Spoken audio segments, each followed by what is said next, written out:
Vamos começar a nossa aula de hoje, tá? No finalzinho, se der tempo, se não der tempo, a gente sai daqui e vai para o YouTube, tá? Que eu quero se não der tempo, eu quero explicar algumas coisas sobre a avaliação que vocês vão ter na semana que vem, tá? Acabei de colocar no grupo, em todos os grupos, o horário, a tabela de horário das provas, tá? Então, está tudo disponível lá para vocês, ok? Beleza? Posso fazer uma pergunta? Pode.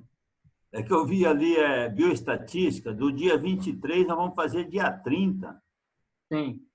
Não teria como ser antes essa prova do dia 30, pô? A ideia, chefe, porque é o seguinte, vocês ainda receberam, foi aberto para vocês o sinal do LAV ainda com algum tempo. Para o pessoal do 5º semestre de licenciatura, tá, foi aberto ontem. Então, para não ficar muito perto, é que foi colocado no dia 30, tá? Fechou. É que eu vi ali, dá quase um intervalo. Mas né? E é outra coisa, nós vamos ter duas provas do Flávio no mesmo dia, assim, 1 hora depois, a mesma... Não vai ficar muito confuso? Bom, se for o caso, dá para vocês conversarem com o Flávio e mudar isso daí. A questão Porque a gente vai ter 1 hora para responder a prova ali, pelo que eu entendi. É isso? Não, vocês têm 24 horas para responder a prova. Tá? Então, não é assim, não. Tá. Eu achei que era por causa que o horário ele tinha horários da prova, por isso que eu não entendi. Não, é que tem horário, tem horário de meia hora, que é o momento que o professor vai fazer o start da prova, entendeu? Ele vai lançar e a partir daquele momento está valendo as 24 horas, tá? Ah, entendi. Beleza, então. Entendi. Então vamos lá, vamos trabalhar. O nosso nome é trabalho.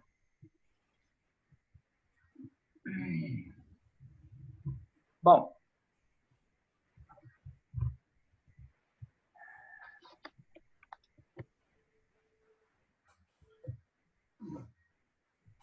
Estão vendo alguma coisa aí? Nada. Tá carregando. Aí, apareceu. Beleza. Então vamos lá. Vamos continuar a nossa... Falando sobre a ginástica de academia, falando sobre a teoria, né? Na verdade, a gente já deveria estar fazendo um outro trabalho, que era as visitas às academias, fazendo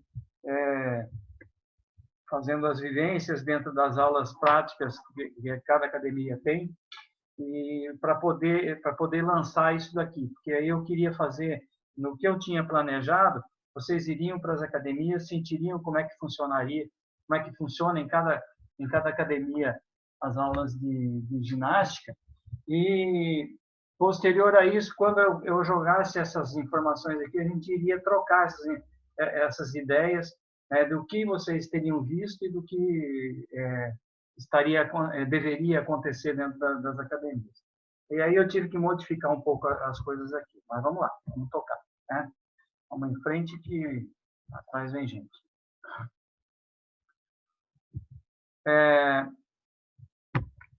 Vamos falar um pouco sobre objetivos e finalidades, né? Objetivos e finalidades. Tem gente tentando entrar aí. Oi? Tem gente tentando entrar aí. Juliano e mais 2. Então, um pouco.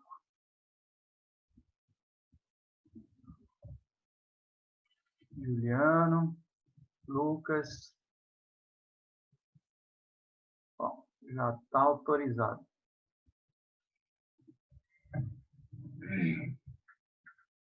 Gil, tá por aí, Gil? Lucas?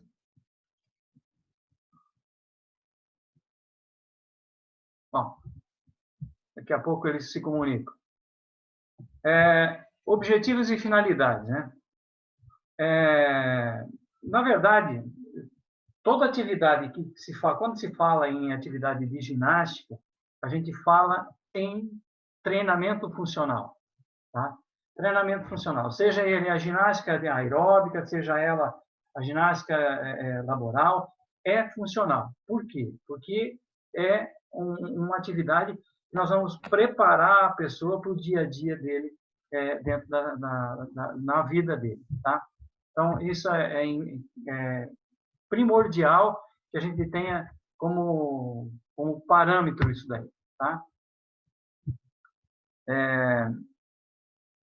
Eita, coisa tá difícil aqui hoje.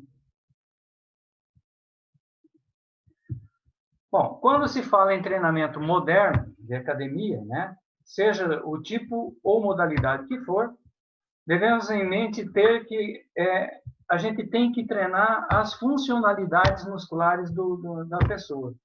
É para dar uma preparação maior para ela no seu dia a dia, tá?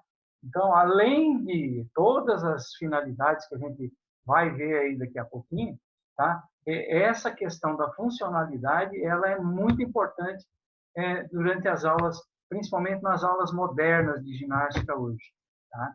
É muito importante isso acontecer. Por quê? Porque a gente deve melhorar para as pessoas as funções básicas do dia a dia, né? Então, por exemplo, tem uma situação em que uma dona de casa precisa levantar algo acima do ombro para colocar em cima de um armário.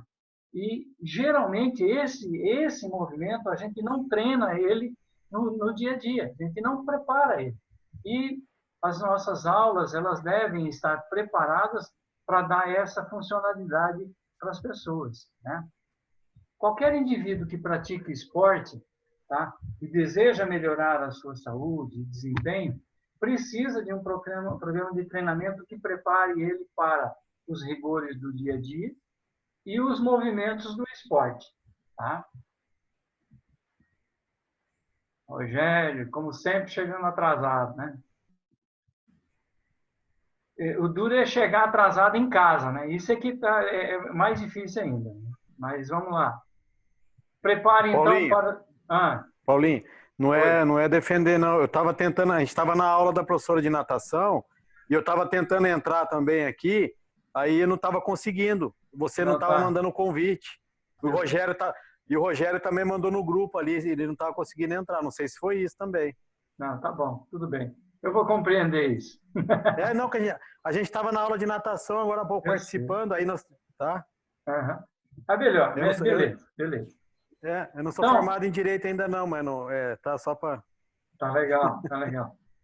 Então, a gente tem que preparar as pessoas, quando é para esporte, é para o rigor do esporte. Quando é para a vida, é para os rigores e para os movimentos que nós temos na vida, tá? Quando a gente pensa em melhorar aspectos técnicos, nós temos que pensar nas funções fisiológicas e as atividades que vão ser realizadas dentro de determinada modalidade ou, se for o caso, em determinada situação funcional, tá? Então, a gente tem que se preocupar com isso.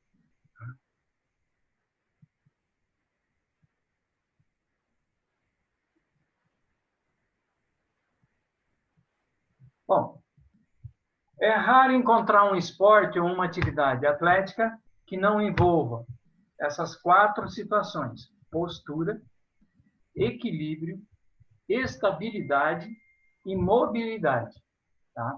São 4 situações que a gente encontra em várias atividades, tá? A postura, porque nós precisamos ter uma postura do corpo para não causar lesões durante a atividade física.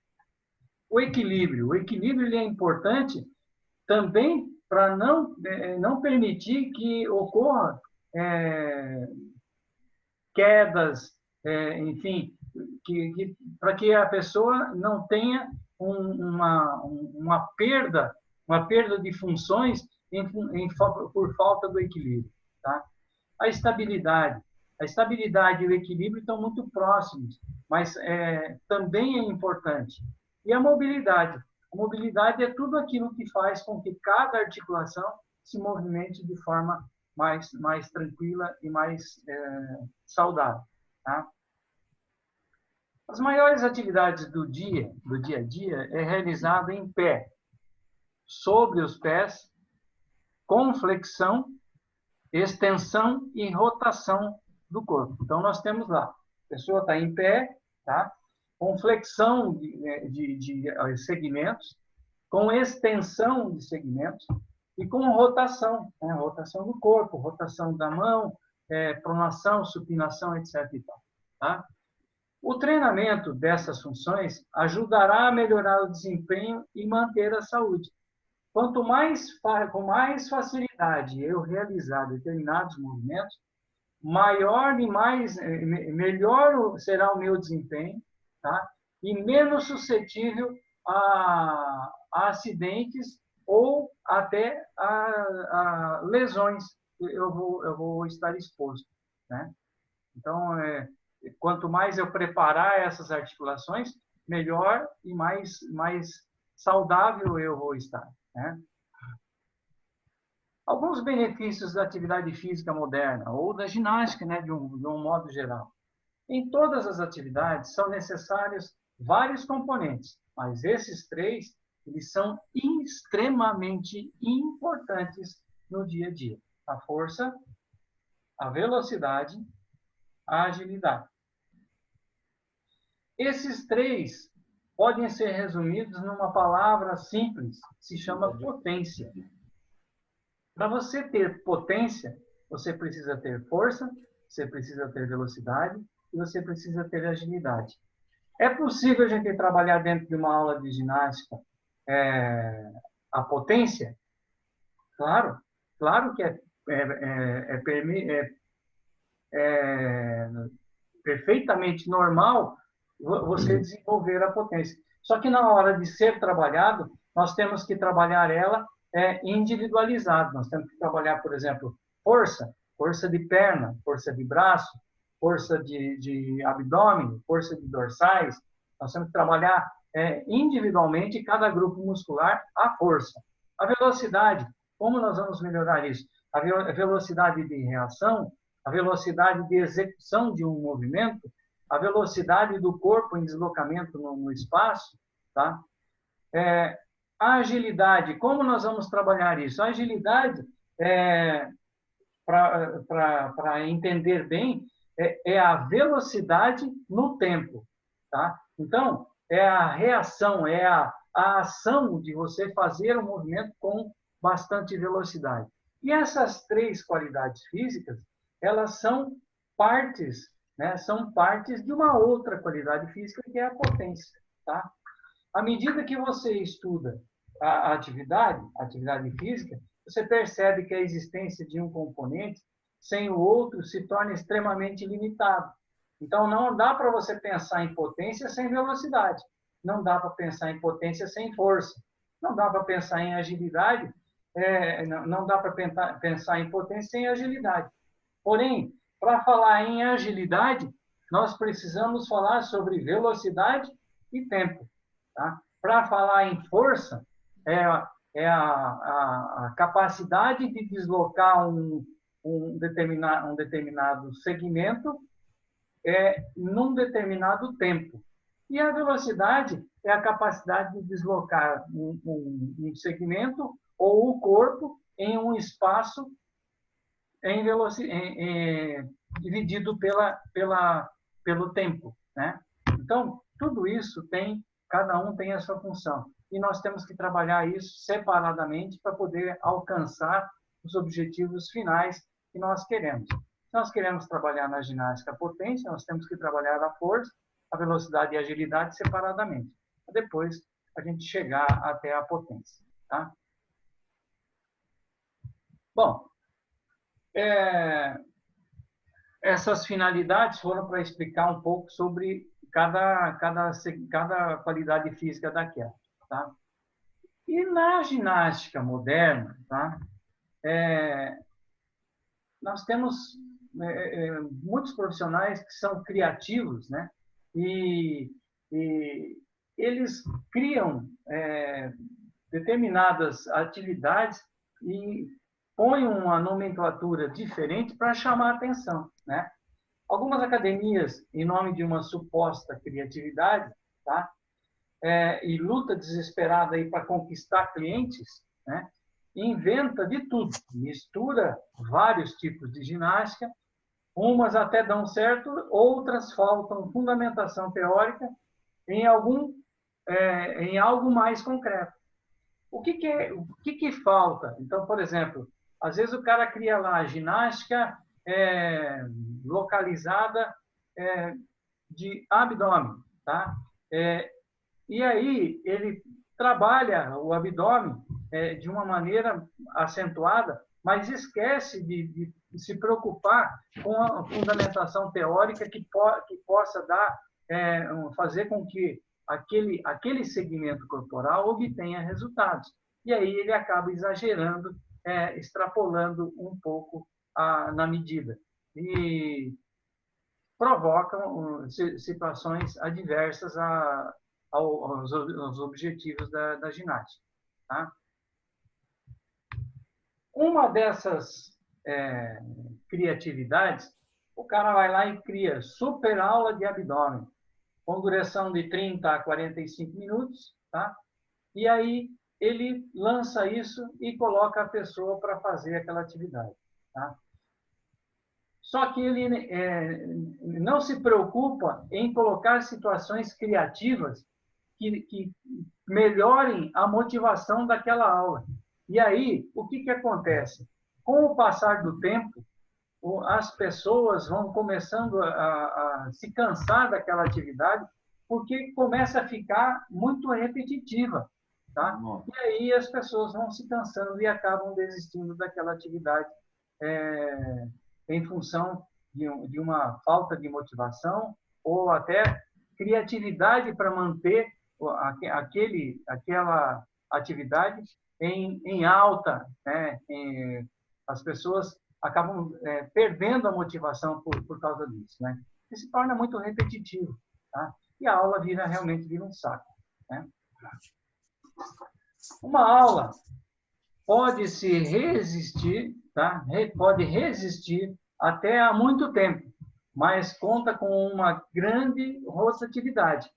De repente, esse cara, a ideia aqui, acho que faltou a ligação da frase, tá? Mas na verdade é o seguinte: o cara cria essa atividade e ela pode até perdurar no tempo, tá? E ter alunos, mas com uma grande rotatividade de alunos, um entra e sai de alunos, e os alunos não ficam. Por quê? Porque a suposta novidade, tá? A questão não é só dar resultado, mas também dar motivação. O aluno precisa ter isso para poder permanecer na turma. Tá? Além disso, é consenso que o excesso de repetição tem um forte potencial de lesões. Tá? Por exemplo, uma aula onde o cara pega e coloca uma sessão de abdominal e coloca 30 repetições, 200 repetições no total, ele vai fazer 8, 9, 7 séries de 30 repetições para chegar a 200 abdominais. Isso acaba pode provocar lesão e também desmotiva quem está fazendo. Então, nós temos que pensar nisso quando a gente vai fazer uma aula de atividade física, seja ela qual for. Quando eu coloquei ali atividade física, entenda-se que é ginástica de academia. Porém, ginástica de academia são todas aquelas modalidades que a gente viu nas aulas anteriores. Tá?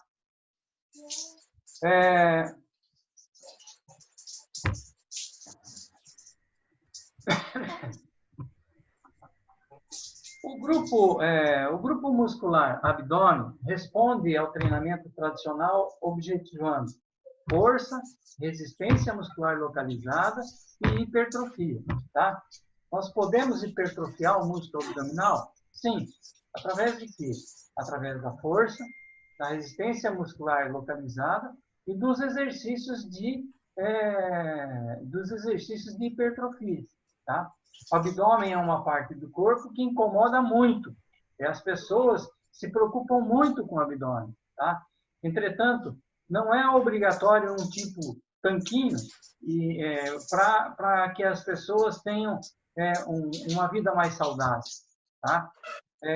Nós vamos ver hipertrofia abdominal em quem está fazendo fisiculturismo, em quem é um atleta de musculação que quer um corpo hipertrofiado, aí ele vai buscar a hipertrofia no abdômen. Mas não necessariamente é isso que as pessoas querem e estão correndo atrás, né? Qual que é a função do abdômen? Alguém arrisca dizer para mim qual que seria a função do músculo abdominal? Ele sustenta, né, todo o nosso corpo. Ele serve como... Ter o abdômen fortalecido, você consegue realizar todas as outras atividades, né? Você tem que ter o core forte para isso. Ele é praticamente a base. A coluna vertebral. E ele segura, exato, a região lombar, onde que é mais vulnerável, né, da coluna. Muito, muito bom. Tá? Quando você tem um abdômen forte, tá? Você também tem um dorsais forte. Tá? A musculatura que envolve a coluna vertebral também vai ser forte, porque uma coisa compensa a outra. Quando nós temos uma ação concêntrica, nós temos uma excêntrica. Tá? De um lado tem uma concêntrica do outro. Então, isso faz com que o abdômen fortalecido tenha também uma musculatura dorsal bem fortalecida, e isso faz com que o corpo permaneça em pé. Na verdade, o corpo ficar em pé, os dois músculos, os dorsais estão contraindo e os abdominais estão contraindo o tempo inteiro, né? Para poder manter o corpo em pé. Quando nós flexionamos o nosso corpo, nós dizemos para o abdômen, relaxa que eu vou descer o corpo. E aí eu desço o corpo. Quando eu quero uma extensão dorsal, eu vou fazer com que o abdômen se distenda e eu possa fazer a flexão dorsal, né? Então, muito bem respondido isso aí, tá? Paulinho, existe alguma diferença da mulher que teve já um bebê, o abdômen dela, para uma mulher normal? Não estou falando em tamanho, estou falando a musculatura mesmo. A mulher que passou por uma gestação, tá? Nos primeiros meses, ela tem uma musculatura muito flácida, tá? Mas ainda assim, ela tem uma certa força abdominal para fazer a sustentação. Não só... Tem a diástase também, né, Paulinho? Sim. Não só do abdômen, mas para manter o corpo também em pé, né? Nesse ponto, durante a gravidez, quem mais sofre não é o abdômen, e sim os dorsais. Tanto que a mulher grávida, ela tem... Caramba, já vai dar o tempo. Ela tem dores abdominais, dores... Cortou aí para vocês? Não. Não, tá normal. Normal? Ainda não. Dores lombares. Dores lombares, muito bem colocado. É que aqui para mim sumiu. Eu acho que ele vai cortar, tá? Eu vou entrar e abrir uma nova live, tá? Aqui mesmo, no Zoom mesmo, tá? Aguarda só um pouco. Beleza. Beleza.